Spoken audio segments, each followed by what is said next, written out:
Atlas LO2 remains at flight level. Roger. LC logs 2. Go. Centaur LO2 at flight level. Roger.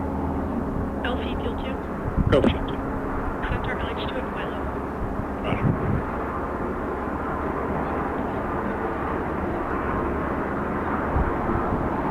All of the teams that are monitoring the various cryogenic propellant levels LC. checking in. This is LD. Go LD. Please coordinate in T0 00:03. Zero, zero, zero, three. Good copy. ALC. Go ahead. Please set the clock for new T0 0003. RCLC. RCM1. Please coordinate with the range in new T0 of 00030. Roger, welcome.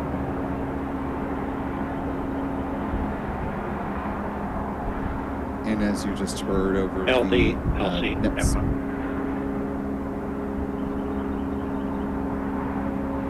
LD. Yeah, LD, our launch vehicle issues are resolved. We are just currently red on the winds at this time. Thank you, LC. And as we've been following along with the weather updates from Brian Scissor LC, there LC. through the Go. Countdown clock has been set for new T0 0300. Roger. All right, for the team, for our new T0, L count is L minus 21 minutes. And SCI, LC, John.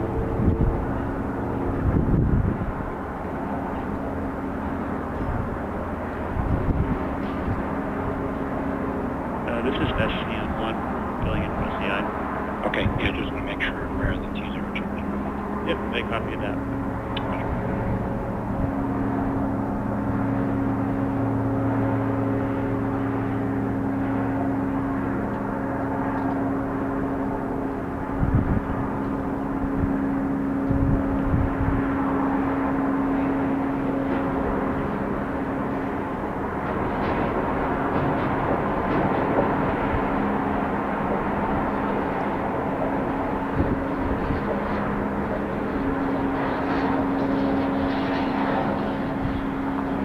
And as you can see with our countdown clock, L minus 40 minutes, 5 seconds and counting.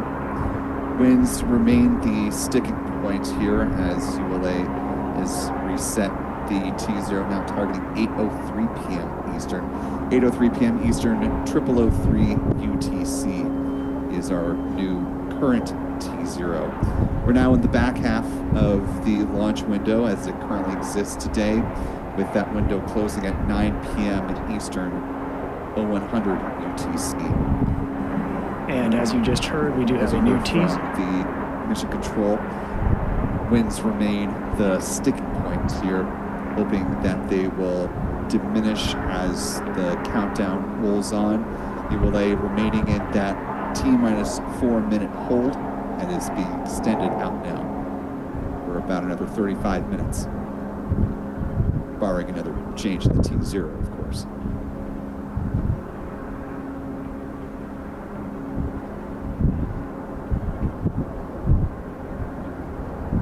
The range has approved our new T0 of 00:03. Roger.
Now about 36 minutes to the current T0 of 8:03 p.m. Eastern, 0003 UTC.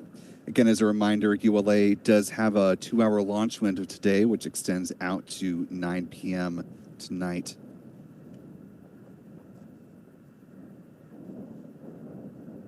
We're still tracking some storms that are offshore right now. Taking a look at the turn basin camera, you can see some break in the clouds from our perspective here at the Kennedy Space Center press site. But those offshore storms still presenting a potential watch item.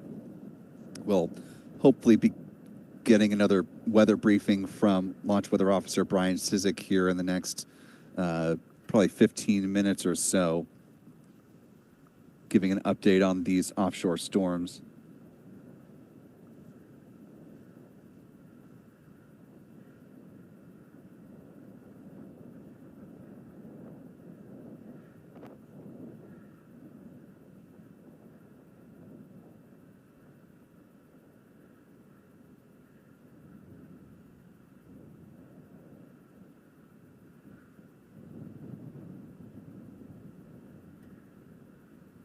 It's a little bit hard to show in our camera view at this present moment in time, but colleague Stephen Young just taking a look out the window, seeing what appears to be a very tall anvil cloud that is hanging around just a little bit north of the pad.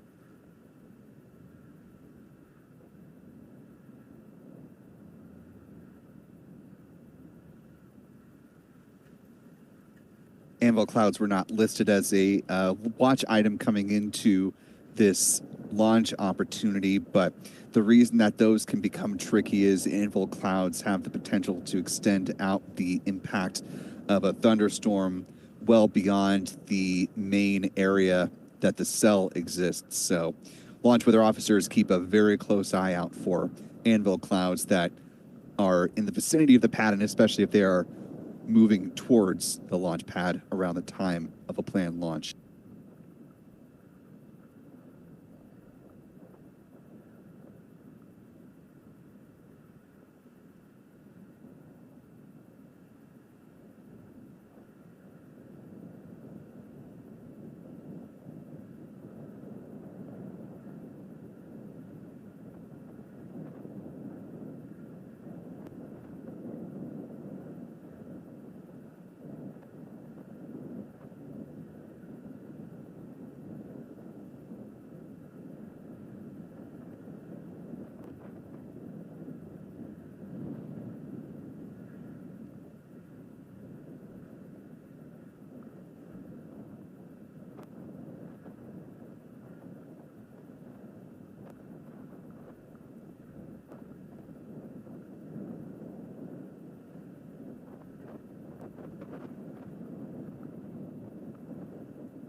We're now currently L minus 28 minutes, 46 seconds and counting.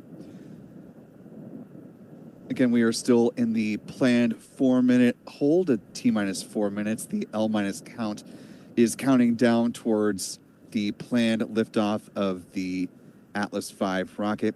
Nice little view of the moon peeking out now that we've got some break in the clouds from our vantage point at the press site. For those who may have been listening into Jared Isaacman's confirmation hearing as he's being considered to be the next NASA administrator, a lot of conversations about the moon and, as it is laid out currently in U.S. law, the moon to Mars architecture and taking the moon as a pathway towards getting humans to the red planet eventually.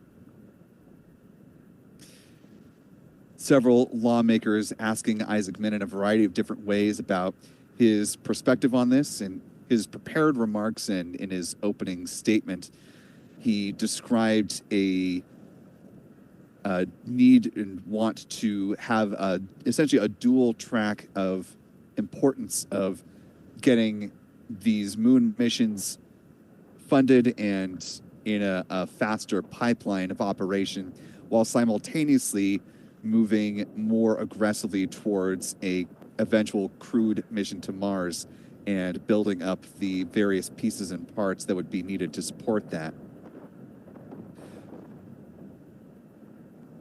Notable for lawmakers' concern and wanting to get some clarification on what exactly that means for the Space Launch System rocket, as well as the Orion spacecraft, which is currently rated for taking humans. Oh, that's a fabulous shot of the moon from our friend Pete Carsons with Max Q Productions. Appreciate that, Pete. Of course, Artemis 2 won't land on the moon. It'll take a lap around our satellite and bring the astronauts back down for a splashdown off the coast of California. They've been doing a number of drills. In fact, they just wrapped up a recovery drill, sort of full complement with the USSS, I believe it's the USSS San Diego, is the support ship that's used for Artemis 2 Orion recovery. You can see a little bit of the clouds that are passing in between our camera and the moon there. Really nice shot, but gives you an idea. Actually, if we go back to the wide shot, you can get a sense of the context of what those clouds look like as they're starting to obscure our view of the moon, unfortunately. Based off of the multiple times that Isaacman was asked about the Artemis program, the Space Launch System rocket, the Orion spacecraft, essentially it came down to a question and an answer that was, I'm apologize, I'm blanking on the senator that asked it. I know Senator Cruz from Texas asked a number of times about that, but I don't remember if it was in response to him or to the senator from Kansas. I think it's Senator Morin. But essentially, Isaacman said that the Artemis 2 and 3 missions that are in the works, it sounded like he is fully backing those as they are currently architected right now. So if you take things at face value and, you know, from all the information that we were able to gather today and put it in the context of President Trump's comments that he made during his inauguration address and repeated again during his address to Congress, this administration focusing on Mars mission and really has that as a focal point for them. It sounds like there's still going to be room for lunar exploration with astronauts. And, you know, one of the big takeaways you can gather from at least the senator's perspective today is that they are very much wanting the SLS rocket and the Artemis program, largely as it exists, to stick around and for NASA, along with its international partners, to establish a sustained presence on the lunar surface.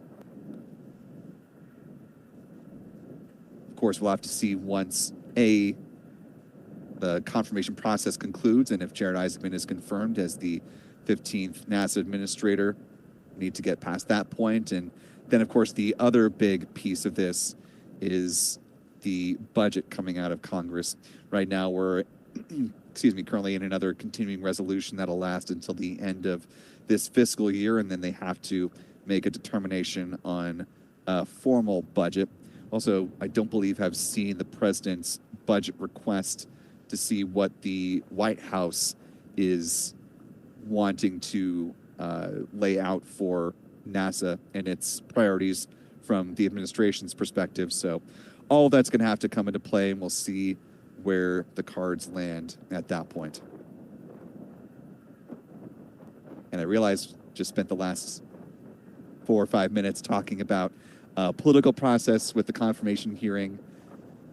Recognize that. Want to respect the moderators in the live chat. Again, our policy about not delving into overt politics, and I think you understand what we mean by that this is not a generally speaking political forum, so we really don't talk politics very often. It's only when an important space and space flight related item enters into the political arena that we need to talk about it, and obviously the confirmation or the confirmation hearing of the next NASA administrator very much falls within those guidelines. So a little bit of a gray zone here. Just, want to lay that out for all of y'all.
As we're approaching the 20-minute mark here for the current T0 of 8:03 p.m. Eastern, 0003 UTC, want to talk about some of the infrastructure that Amazon has been bringing to bear in order to support its Project Kuiper internet constellation.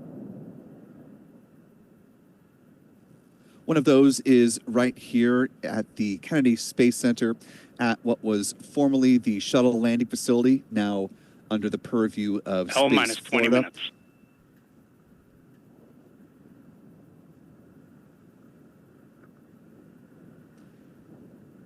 Taking a look right now at the payload processing facility. LC, this is LD on 1. Go, LD. Please coordinate a new T0 of 00:22.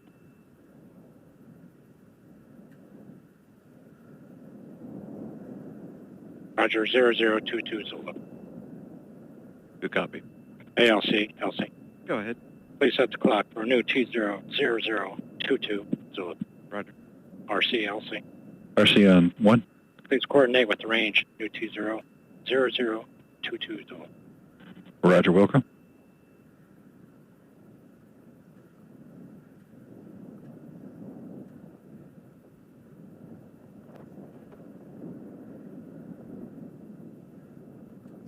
And as you just heard, a new T0 has been called for by the launch team there at the ASOC. LC, ALC. The Countdown clock has been set for new T0 of 0022 Zulu. Roger. All right, for the team, we're at L minus 37 minutes.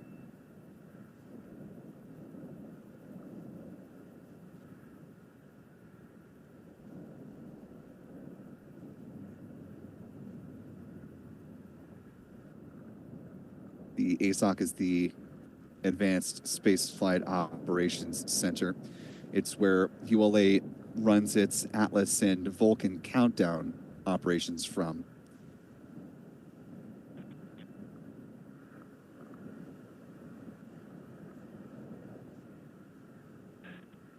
LCRC, that one. Garci. Roger, the new T000:22 has been coordinated approved by the range. Roger.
Picking up where we left off, now that we're back at just under L minus 36 minutes, leading up to the new current T0 liftoff time of 8:22 p.m. Taking a look at the fairly newly finished Amazon payload processing facility. For those who have seen one of the distribution sites around the country, this will look somewhat familiar, but obviously on the inside it is quite distinct. If we can go to the next slide, you can see an image inside the payload processing facility there at the Kennedy Space Center's launch and landing facility managed by Space Florida. Looking down one of those corridors, you can see the payload fairings there that are encapsulating the 27 Kuiper satellites that are currently on board the Atlas V rocket you see there in the live box on the right-hand side of your screen. This 100,000 square foot facility was brought online in order to allow Kuiper, Project Kuiper, which is a subsidiary of Amazon, to have dedicated space in order to process the satellites as they are shipped into Florida for missions on board the Atlas V rocket, the Vulcan rocket, and presumably also for missions that would fly on SpaceX Falcon 9 would probably be processed here, and then those payload fairings rolled out to the pad at either Launch Complex 39A or Slick 40. Blue Origin also going to be flying at least 12 launches of the Kuiper constellation satellites, with an option to add another 15 launches with the new Glenn rocket. So those satellites would also be processed here. We actually had the opportunity to be at the groundbreaking for this payload processing facility. That was back in the summer of 2023, actually, just shortly after I joined on board the team here at SpaceFlight Now. So a marquee memory in my mind of heading out there to the launch and landing facility, seeing dirt move here at what is now a completed payload processing facility. A lot of scaffolding and just steel beams at that point in time. So they've come a long way in the intervening year and a half and some change. We can go to the next slide after this and get a little bit closer view of the payload fairings that are going to be launching this mission when weather permits. This is as the transport vehicle was leaving the payload processing facility and making the trek out to Slick 40, where that was hoisted atop of the Centaur upper stage in the Atlas stack, integrated with the second stage of the vehicle. Now, Amazon has been quite protective when it comes to any images of its Kuiper satellites. At this point in time, with a very small exception at the end of one of their promotional videos, we really haven't, well, not really, we haven't seen an actual full image of an entire Kuiper satellite that has been publicly released at this point.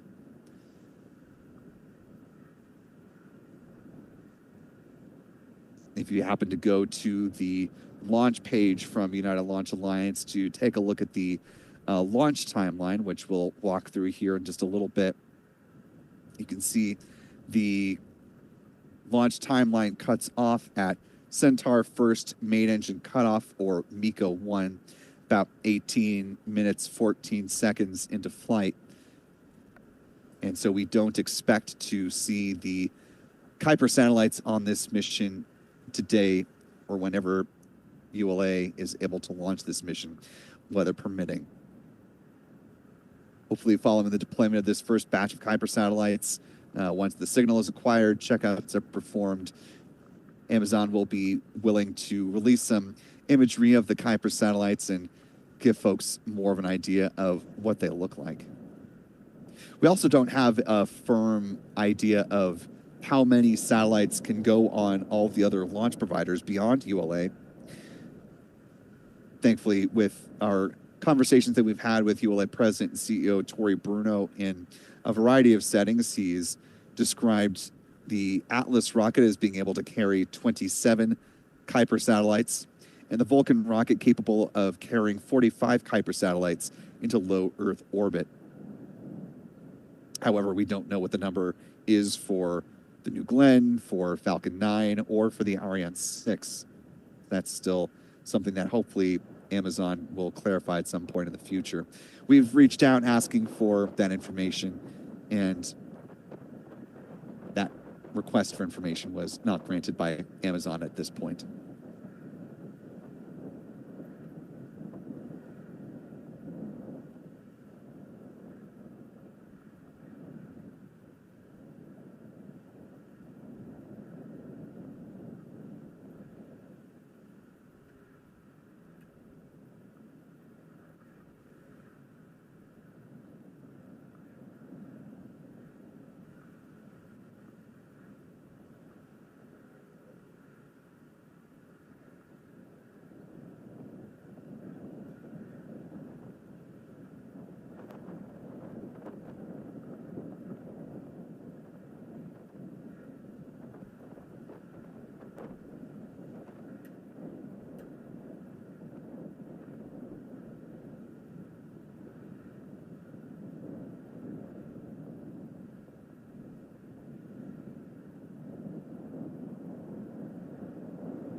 Welcome back. We're joining you from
We haven't seen the weather trend as favorably as we were hoping. So let's take a live look at radar right now. You can see there's this stubborn convergent band of showers that's remaining just inside our 10 nautical mile ring from the launch pad, which is about right here. And so some of these clouds are getting above the minus 20 Celsius altitude, which is over 20,000 feet. And because of that, they have to be outside of the 10 nautical mile ring from the launch pad. So you can see we were hoping they'd push a little. You can see we are maybe seeing a little bit of a drop down in some of these wind speeds. We are still seeing a few gusts in the low 30s, but a lot now getting into the 20s. So maybe trending down a little bit in the winds, but we're going to need that trend to continue. So we're still watching those showers just off the coast, and we need these winds to come down as well. So guys, we'll be watching, and again, if we can get the weather to clear, the launch weather team will find that opportunity and call the go call. Back to you.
Just heard from. And as you may have noticed with our countdown clock on the upper right-hand corner of the screen, there is a new T0 time of 8:39 p.m. Eastern, 8:39 p.m. Eastern, 0039 UTC to try and get this Kuiper 1 mission off the ground here from Slick 41. Weather has proved quite tricky and may ultimately prove to be insurmountable tonight, as you just saw with the update from Launch Weather Officer Brian Sizik, that line of thunderstorms that is off the coast. Taking a look right now, if we can bring in the box from the ULA broadcast here. Actually, taking a look inside the ASOC. This is the Advanced Spaceflight Operations Center that I was mentioning earlier in the broadcast. This is part of the team that is running the launch operations here at Cape Canaveral Space Force Station. All closely monitoring the weather, seeing if there is a path forward, as a new T0 was just set for 8:39 p.m. Eastern, 0039 UTC.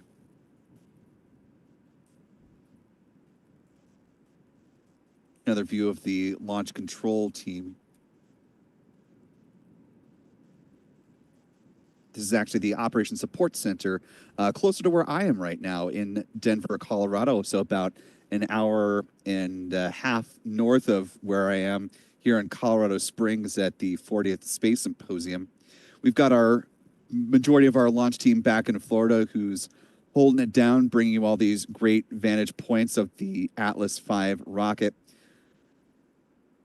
Meanwhile, I'm here at the Space Symposium talking with a lot of folks about a lot of really cool things that are happening on the space front. And this is a look at the launch leadership team, the Mission Directors Center, as you can see denoted in the bottom left-hand corner of this big box, as they are hoping to find some clearance with the weather here. The outlook still looking not so good, if I may make an 8-ball reference, or a Magic 8-ball reference, I should say.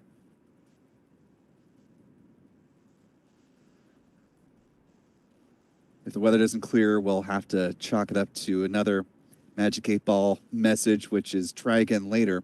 And if that is the case, weather does look significantly better in a 24-hour turnaround scenario. So we will keep you posted for any additional updates to the T0 as the case may be.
Once all is said and done, the Project Kuiper satellite internet constellation will consist This is Atlas of Mission Control at T-minus 3,232 satellites in low Earth orbit, as well as a quite expansive ground infrastructure that extends across the globe.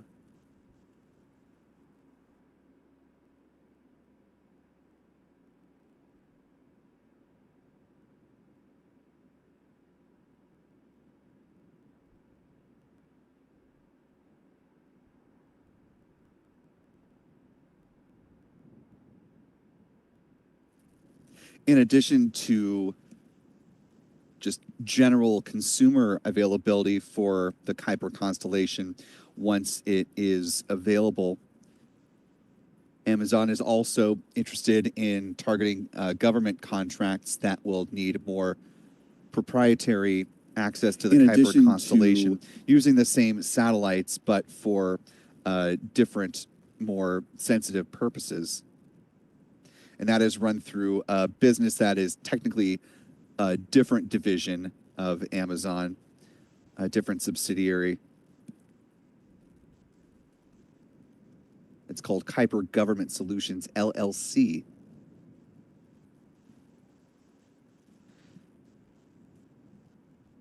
Kuiper Government Solutions, LLC actually has a booth here on the exhibitor floor at the Space Symposium. It's just around the corner from where some other folks, including NASA, the Johns Hopkins Applied Physics Lab, and Redwire Space are located. For those of you who are here at the symposium and wanted to check that out, that's where that is located, up in the North Hall of the exhibit floor. And in fact, earlier this week on a Monday, KGS and L3 Harris Technologies announced a partnership for a combined service to help make their case for additional government contracts that may become available for that service. So they've been talking with a lot of folks throughout the course of the conference about offering the Kuiper satellite internet constellation once it is established for different government needs. And essentially, a way to think of it is, it sounds like from what we've been able to gather from the Kuiper constellation and what the Kuiper Government Solutions division would be able to offer, more similar to what would be available, say, using the Starshield satellites that are developed by SpaceX in partnership with Northrop Grumman, according to reporting, that are distinct and different from the Starlink satellite constellation.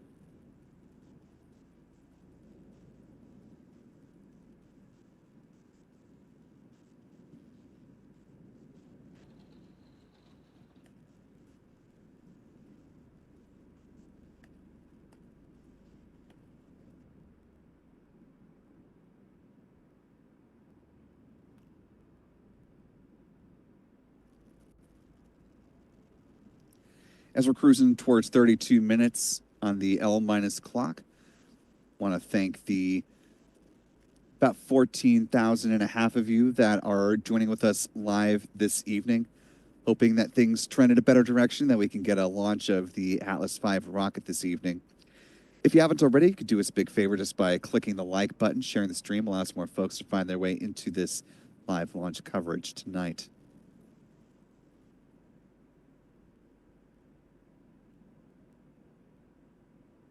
I also want to thank a few folks in the live chat as well for your support this evening. Our thanks to NYL3 for a $5 super chat, who says, excellent launch videos. Keep them coming.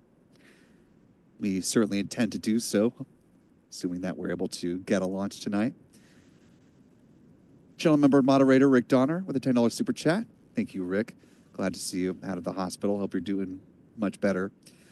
Rick says, Will, enjoy the Springs, referring to Colorado Springs. I retired out of Fort Carson there, and my uncle is buried at the Academy. Beautiful place. That's a very cool connection you have to this area. It's actually my first time in Colorado Springs, so very much enjoying seeing the Space Symposium now in its 40th year. Callistia Lee with a $20 super chat. Thank you, Callistia, for super chat at that level. It says donation to Will's Halls and Tea Fund. Hoping you're having fun at the symposium. And yes, it has been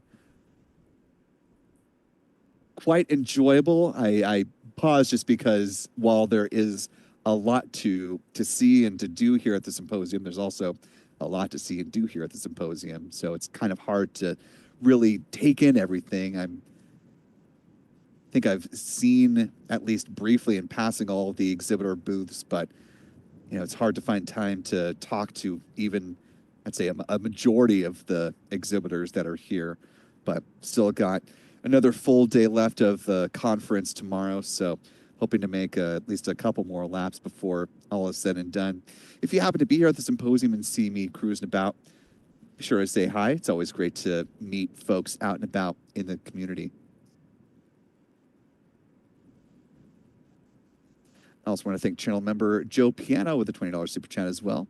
Appreciate that support at that level, Joe, who simply says, SpaceFlight Now rocks. Thank you for the kind words. Now, less than 30 minutes to the planned T0, and we'll have to wait and see if we've got a new T0 coming our way. Given the weather trending as it is, don't fall out of your chair with shock if you're sitting down and catch an update that the T0 has shifted.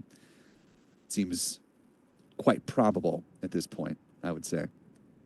But we'll be sure to update you as soon as there is a determination made if a new T0 is warranted.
Now coming up on L minus 20 minutes here in just less than 30 seconds. We would expect there to be another weather briefing coming shortly after we pass the 20-minute point in time. Of course, if that is another on-camera briefing by Launch Weather Officer Brian Sizik, we'll bring that to you live as it happens.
And as you can see with our countdown clock, the countdown clock has now been reset at L minus 37 minutes and about 30 seconds.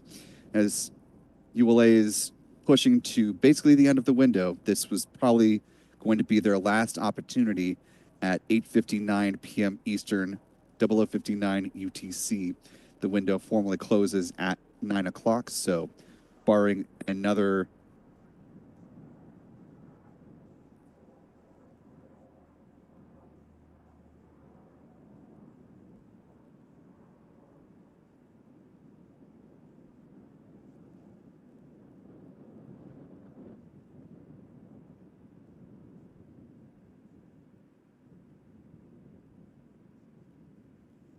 Sorry, just listening for an update.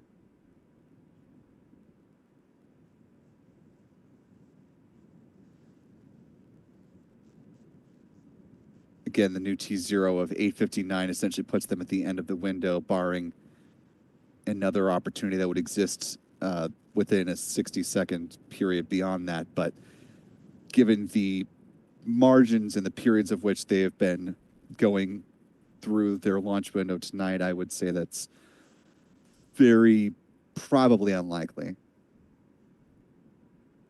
00:59. Roger.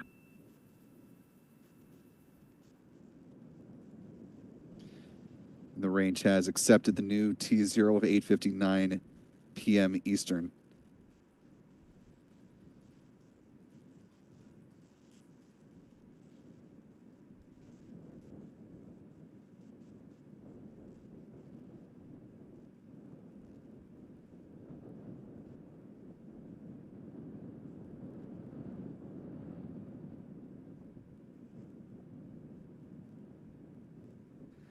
Again, weather has been the sticking point for this launch attempt all night long, and seems like there's not going to be any reprieve, barring a Hail Mary in the next 35 minutes. But given the look at the weather forecast from the recent updates, and hopefully we'll get another one coming up here shortly, it does not look terribly favorable for a launch attempt this evening. Again, they've not made a determination that the game has been called. Of course, they just named a new T0 and have at least one more opportunity at the end of the window today. Let's listen to Brian Sizik. Not seeing a great trend, but the best chance we have to get this weather to clear is at the end of the window. So that's why the launch team, they've been in communication with the launch weather team that is on console right now, and they are obviously monitoring the situation very closely. But again, here is what we've been dealing with all night, really. We have this convergent band of showers, that north to south oriented band that's moving.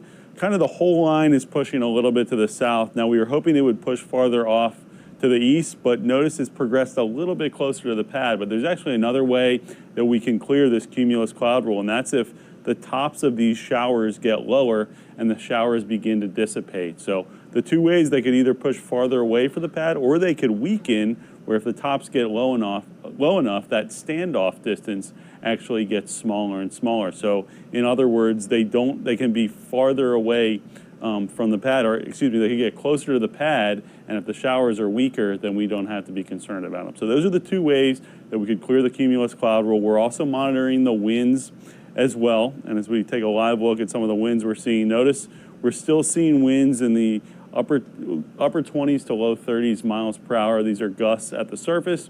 The launch pad is right around here, so we're also monitoring winds up a few hundred feet as well. So again, the two things we need to clear that the launch weather team is going to be monitoring up until the wire here at our last T0 in the window, the cumulus cloud rule and the winds.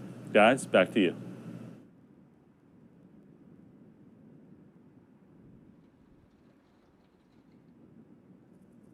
And a good thorough update from Launch Weather Officer Brian Sizik, noting, as we had suspected, that this is in fact the last opportunity to launch this Atlas V rocket this evening, 8:59 p.m. Eastern.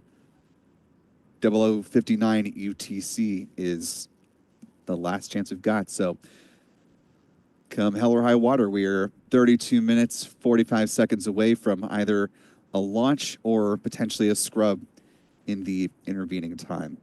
We'll keep you updated, of course, as new weather information becomes available, or if ULA makes a determination in the next 30 minutes before we get down to it. Likely, if they feel like they are not going to be able to proceed with a launch, they would make that call before they would get into the terminal count at the L-4 minute point in time. Want to take a moment, since we are waiting on this Atlas V to have clear weather for launch, take a little bit further away from us. You're looking at one of the gas giants in our neck of the celestial neighborhood. This is, of course, Jupiter. And we've got a nice view of its moons here in this shot. Start from the bottom and work your way top to the top. At the bottom of the screen of the big box, you're looking at the moon Europa, the destination for both the European Space Agency's JUICE spacecraft, as well as the Europa Kuiper, of course, which are set to arrive in, I believe, 2029 for JUICE and 2030 for JUICE and 2031. If I've got my dates right for Europa Kuiper. Just above that, you have Ganymede, then Jupiter itself. Above Jupiter, you've got the moon of Io, and then if Pete can tilt down, I think just off frame there, you've got Callisto there at the top of the box. Just slipped out of frame. There it is.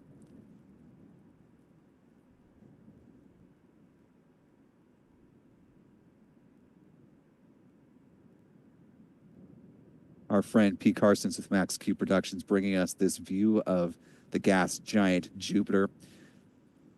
Working on seeing if we can adjust the exposure a little bit just so we can see the bands of Jupiter with a little bit more clarity. Right now we're exposed to show you the moons, but going to hopefully be able to adjust this here in just a moment so we can see some more of the definition, some of the rings or the bands of gas moving. And I guess we're going to have to come back to that shortly here.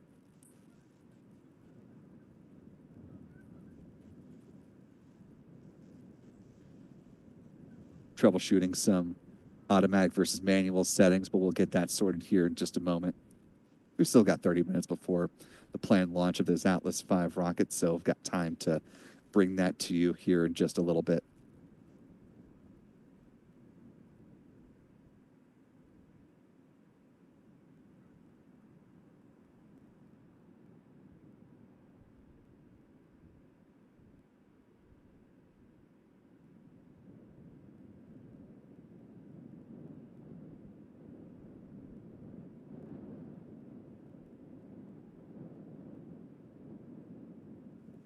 As we take a look at the live chat, I want to thank the nearly 16,000 of you who are here watching with us live.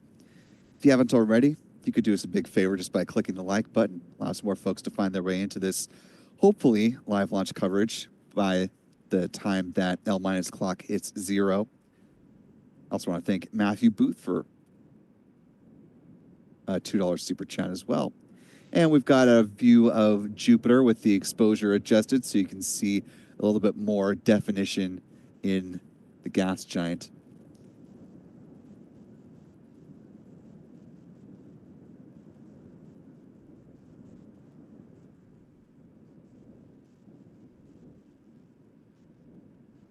One of the nifty exhibits that is here at the Space Symposium, actually concerning not Jupiter, but another one of the gas giants and its moons, Titan.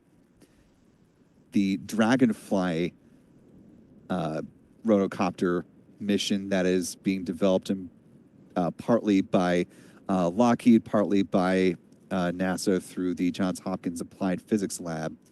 That's looking to launch in 2027, I believe. Got my dates straight.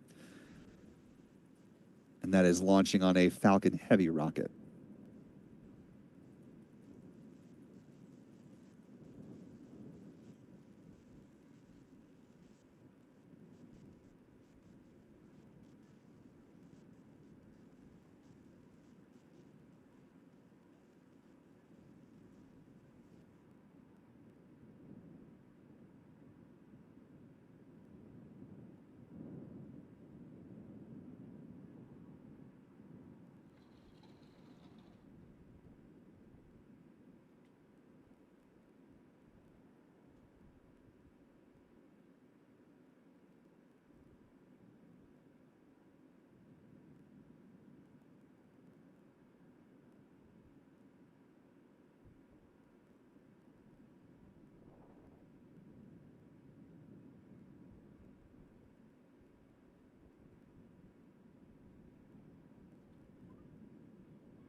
that ULA has with this mission of 7 to 9 p.m., that SpaceX may have the range, which essentially would mean that SpaceX gets priority in the Thursday time frame, which would potentially preclude ULA from going for another launch attempt tomorrow, as the case may be.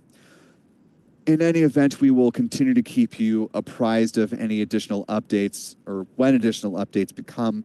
We'll, of course, let you know on our social channels as well as on our website, spaceflightnow.com, when this first batch of Kuiper satellites is able to get off the ground. I want to thank all of our moderators in the live chat for supporting us with our live coverage today. Thanks to Aussie Space Girl, Callisti Lee, Rick Donner, Astro Joe, the whole team. Really appreciate y'all helping us out today in the live chat.